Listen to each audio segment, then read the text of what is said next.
From Interfaith Alliance, this is State of Belief Radio.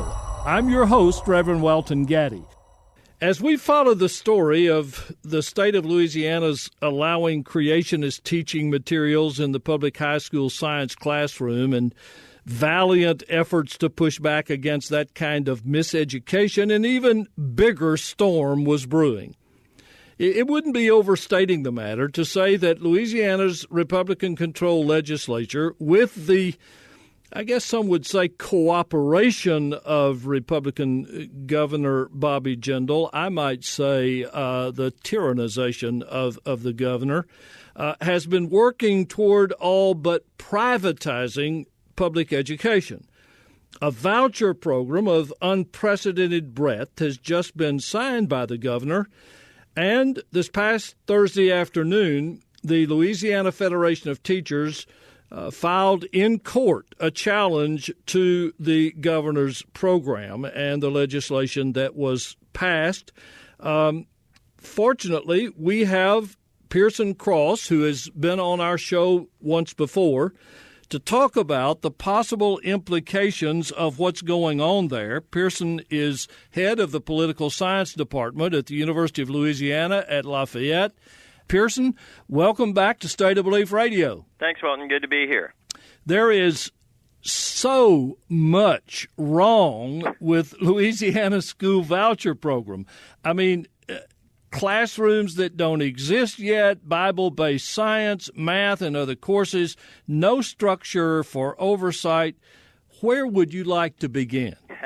Well, this is pretty radical, and this is big stuff. And I keep telling people that this is really. I mean, the Wall Street Journal called it, Jindal's moonshot, and it really was. And he really got almost everything that he wanted through this session, as frankly I sat around and other people did who've watched with our jaws agape at the speed and execution of the legislative agenda. It was amazing. Mm-hmm. I talked with people who were in Austin for the meeting and were standing on the sides watching what was happening, and they spoke of Governor Jindal pulling legislators out of the chamber and talking to them, threatening them about their political futures. I mean, he really did play hardball on this one, didn't he, Pearson? Yeah, he absolutely did. And he played the now, of course, he has people who do that for him. But really, the message was sent very early on. There was a person who didn't vote the way they were expected or, required to vote, and they immediately lost their they were vice chair of a committee. There was the other person who was the head of elderly affairs who was speaking up and saying that she didn't think it was a great idea to move that location of that department, and she was actually fired, as I understand it, before she finished speaking. And she went home and didn't pick up her phone until the next day so she wouldn't get the news. So that sends a message, and the message is basically, if you're on the governor's team, you better play ball or you're gone. Yeah. What else do you find most disturbing about the program itself? What's disturbing to me is that, well, there are a number of things that are very disturbing, and we're going to have to see. But, I mean, one of the things that's disturbing is that it does take money out of K through 12 public education. And, in fact, the chairperson of the committee went on, had kind of a tirade after the vote was over and all was said and done, accusing the general administration of lying to him about its effect on local school finances. Because apparently the state distributes funds through something that's called the Minimum Foundation Program. And the state puts in some money, and the locality puts in some money. And the chairman of the Senate Finance Committee had been told that, in fact, the state's that the local contribution would remain, and nothing about local dollars would be charged or taken. That's not really true, because it later turns out in the fine print that the local contribution to the MFP formula is in fact subtracted from the other money that the state gives to the localities to run their school systems. So, local school systems are losing the MFP formula. It's about $8,500, and they're also going to lose the percentage of local taxes that they paid for that particular student as well. And am I correct, and I may not be, but isn't there some program also being put in place to allow tax-deductible gifts to those who want to support vouchers? Yeah, that's really incredible, frankly. And no one's been able to explain this to me effectively. And in fact, I even asked somebody who was on the legislative committee to pass it, and he said, "No, I don't get it either." Basically, if you decide that you want to contribute to providing money for vouchers, you can put up really, I think, almost any amount of money. And the state will, after a year, give you back 95% of your money out of the general fund. In the meantime, your money is theoretically used to provide a voucher for a student to go to a parochial or other private school. Yeah.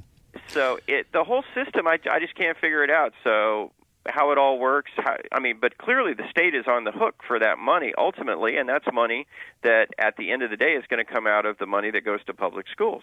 And if there was any question about motivation on this, and I know that it's draped in helping poorer students and all of those kinds of things, but Governor Jindal was very transparent. I know you're aware of this. He signed the legislation in a Roman Catholic church. Yeah. One of the really funny things, and I don't know if you happen to see this, Welton, was that they were talking about which schools they were going to accept vouchers from. And apparently a school that was Muslim-based had, in fact, applied to be part of this voucher program. And it created a huge uproar on the Louisiana floor of the House, where people were saying, "I don't want public money going to teach people how to be follow the religion of Islam." Yeah. But it revealed the duplicity of all this. So it's okay to do it with Christianity, but it's not okay to do it with Islam. But you can't really play that game. Yeah. As a matter of fact, to make it a little more ironic, and I don't know whether someone just said this so it would sound more dramatic or not, but one of the legislators was quoted saying he didn't want state money going for religious education, but it was only in the school teaching Islam that happens. Right, because Christianity is so much a part of the fabric of this society that people almost don't even think that, or if they do think about it, they think, well, that's a good thing. Yeah. So it's a product of an unreflective attitude in general, but also just this kind of natural predisposition to support the majority religion specifically, and not see that there's a constitutional problem with that as well. My guest is Pearson Cross, head of the Political Science Department at the University of Louisiana at Lafayette. We're talking about the far-reaching new school voucher program just approved in Louisiana and just challenged in Louisiana in court by the Louisiana Federation of Teachers. Now, listeners, I want you to understand we're talking about $3.4 billion going into private education. Now, Pearson, how do you do that and not have a more comprehensive process to all of this? I mean, what is going to be the impact on Louisiana's public schools? Well, if it were all going to happen, the $3.4 billion that you're talking about, and the students that are eligible for the vouchers constitute about 60% of all Louisiana public school students. Those going to, unfortunately, C, D, and F-rated institutions. It would completely collapse in an enormous mess. The only thing that's going to save that from happening, just this nightmare of movement, is that currently I think there are around 9,000 or 10,000 openings that are actually being offered for the voucher program. Yeah. And so the only thing that's actually saving this from being a horrendous problem is that the number of students that are going to be allowed to move through openings in currently existing charter and private and parochial schools is so limited right now. But that may change with some of the new the changes also that Jindal pushed through to charter schools. Mm-hmm. Mm-hmm. Well, I understand that Superintendent John White, Superintendent of Education, has said that parents are best qualified to decide which school is most suitable for their kids, implying that there's no role for government in even evaluating the motley recipients of funding that can go as high as $8,000 per student. Yeah, this is just crazy, the idea that we would just somehow just cede state tax dollars to parents to spend as they see fit for their child's education without paying any attention to assessment, to standards. I mean, what do you say to some parent who says, well, I want to take my child out of a school that's performing at the sea level and put them in an untried charter where they're all going to be in the gym and spend, 3 sessions a day singing Onward Christian Soldiers? I don't know.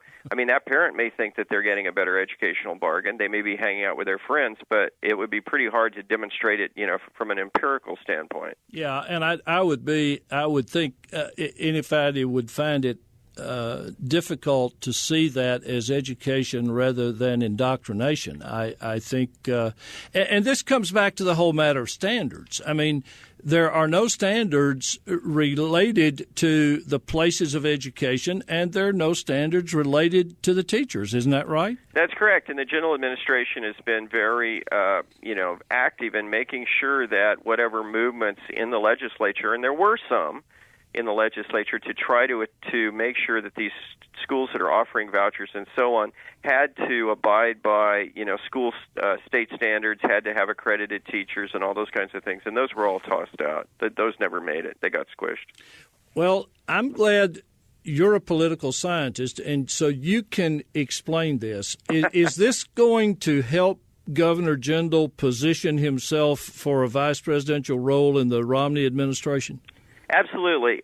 With this passage of this education, I would say that Governor Jindal, for one, first thing is he put himself up in the top 5 for the vice president spot. There's no doubt about it.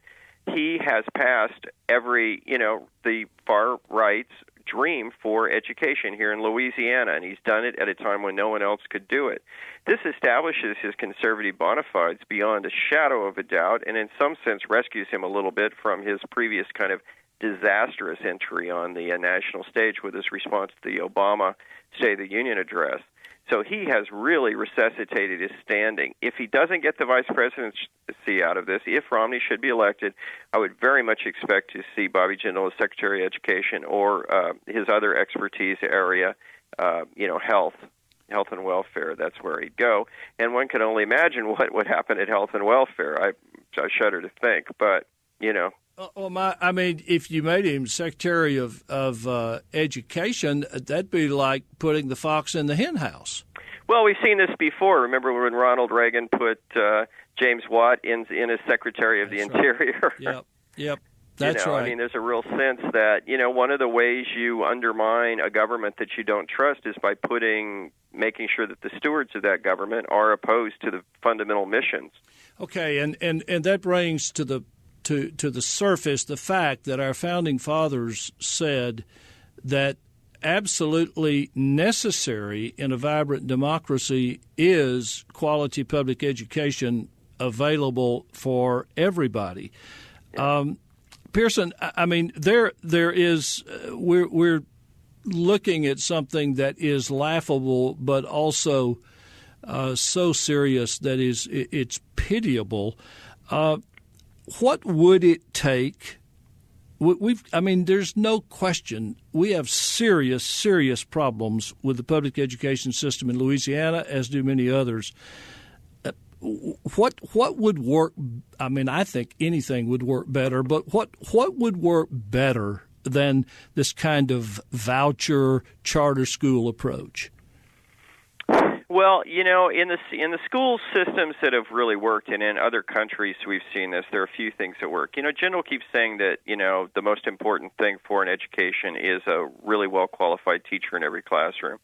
And that's that's very much true. The controllable element, what they do in some other countries and other jurisdictions is they make teacher a high-status job. They only allow people to be teachers if they graduate in the top 10% of college graduates as opposed to the bottom quarter or something where most education graduates come. They reward the teachers well. They keep the class sizes down. They give these good teachers lots and lots of freedom.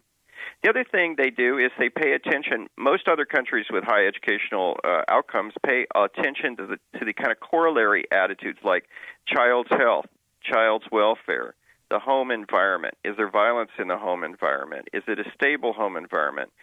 Because you can do everything you want on the delivery service end of education, but if that kid is going home to a house without a book in it, where there's a violent attitude or there's a complete disregard for that child's welfare, that's not a recipe for a learning, Pearson, are the people of Louisiana going to rise up and say, this just can't go, or are they going to say, well, that's the governor's will, it's done?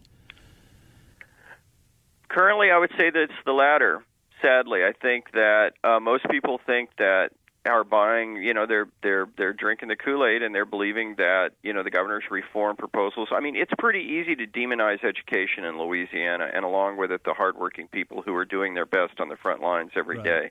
Right. And people will believe just about anything about public education. Nobody has a good word to say about it, and so they've been sold the bill of goods, and they think that the governor's doing the right thing. Honest answer, how do you stay hopeful? Oh, you got to take the long view. That's the only thing you can do, I think, at this point. I can't see that far. Well, you just do what you can. You have to get in there and, try to vote and try to organize and try to, make it better in your area. Do what you can. I don't know other than that. Pearson Cross is head of the Political Science Department at the University of Louisiana in Lafayette. He is a rational, sane voice in Louisiana, where sometimes that voice is hard to find. And I know the man is doing his best in educating students at the university in which he teaches, and in other ways trying to help the people of Louisiana see what's going on before their eyes and help them understand what that's going to mean for public education and the economy as well as the politics of Louisiana. Pearson, it's always good to talk with you. I really appreciate you coming on and giving us an up-close picture of what's happening. Thanks for being with us again on State of Belief Radio. Thanks, Welton. Always a pleasure.